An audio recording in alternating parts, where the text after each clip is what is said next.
اللهم صل وسلم وبارك على سيدنا محمد وعلى آله وصحبه وسلم. لما يكون عندك دقيق ومش عارفة تعملي بيه ايه، تعالي اقولك وصفة سهلة وبسيطة وجميلة وفي منتهى الجمال، وهتشبعك وتشبع ولادك وكل اللي حواليك. هتجيبي كيلو دقيق عليها رشة ملح، وهتجيبي مقدار المية بالتدريج لحد ما العجينة تلم معاكي. اول ما العجينة تلم وتبقى طرية وملساء بس بتلزق بسيط، اي زي ما انت شايفة كده، تحفة تحفة تحفة. عجينة طرية جدا وجميلة وسلسة كده، بتروح وتيجي معاكي بتمط. وبعد ما تعجنيها وتختميها كويس جدا بربع ساعة، هتروحي جايبة طبق وحاطة فيه شوية زيت، وبعد كده هتلمي العجينة وتحطي فيها الطبق، تحطي العجينة في الطبق وترشي على شوية زيت، وبعد كده ايه تغطيها بكيس عشان ما تنشفش معاكي وتشقق منك. وبعد كده هتجيبي المفرش بتاعك السيليكون او اللي انت هتعجني عليه بشوية دقيق. العجينة دي بتتعجن بالدقيق، تمام؟ يعني من تحت دقيق ومن فوق دقيق. هتجيبي العجينة كلها وتكوريها، وبعد كده تلميها وتكوريها وتقسميها على حسب ما العدد اللي انت عايزاه. انا لقيت العجينة ما شاء الله كبيرة معايا، قسمتها على جزئين، وكل جزء هقسمه على 3 قطع زي ما انتوا شايفين كده. هلمها كويس جدا واكورها، ومن تحت دقيق ومن فوق دقيق، تمام زي ما انت شايفة كده.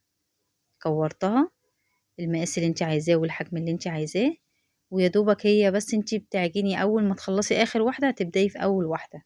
سهلة وبسيطة وما بتاخدش معاكي وقت نهائي نهائي خالص زي ما انت شايفة. جبت اول واحدة انا عملتها من تحتها دي ومن فوق دي. عايزة ترفعيها، عايزة تكبريها، اللي انت عايزاه. هي بصي طول ما هي بتمط معاكي، انا بوريكي المطة، طول ما هي بتمط معاكي يبقى العجينة كده في منتهى الجمال.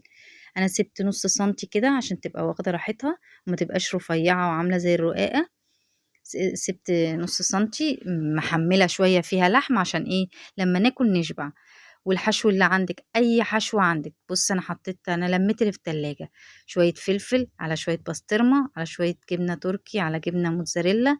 لميت كل اللي في التلاجة وحطيته فيها ولميتها، وبشد معاها بتتشد معايا وبتتمط. وبعد كده لميتها وقفلتها بشوية مية. نفس الكلام بوريكي برضو واحدة تانية. بصي كل ما بشدها بتمط معايا، يبقى كده العجينة ناجحة وسهلة جدا. عايزة تبقى مربعة تبقى طويلة زي ما انت شايف، اللي يعجبك. بصي انا حطيت شوية جبنة تركي وجبنة موتزاريلا وشوية جبنة فيتا. زي ما بقولك اي عجينة دي اي حشوة بتمشي معاها. بصي بصي بشد بتمط معايا، يبقى كده العجينة سهلة وطرية جدا. بصي طرية جدا ناعمة وملساة. بشوية بفرشة مية كده وبقفلها بتقفل معايا. سهلة وبسيطة ومبتاخدش وقت. طبعا من تحت هترش دقيق وتحطي ايه؟ السندوتشات بتاعتك. دي سندوتشات المستعجلين زي ما بيقولوا. تمام. هسيبها عبال ما ترتاح. طاسة حط فيها شوية زيت وعلى نار هادية زي ما انت شايفة كده، تمام. وهتحطيها واحدة واحدة بالراحة عشان خاطر هي ايه، لما بتلمسيها بتعلم.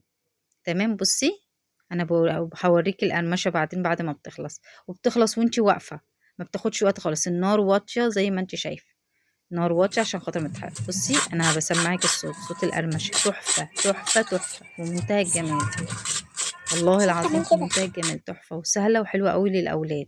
بص أنا المقطع الحتة اللي أنا قطمت منها السندوتش اللي هو الجبنة الفيتا دي جميلة جدا. بصي أنا بوريكي الطبقات، بوريكي بصي في منتهى الجمال ومشبع ومش ناشف طري. يعني بعد ما بتخلصيه ما بينشفش معاكي، حتى لو سبتيه في الهوا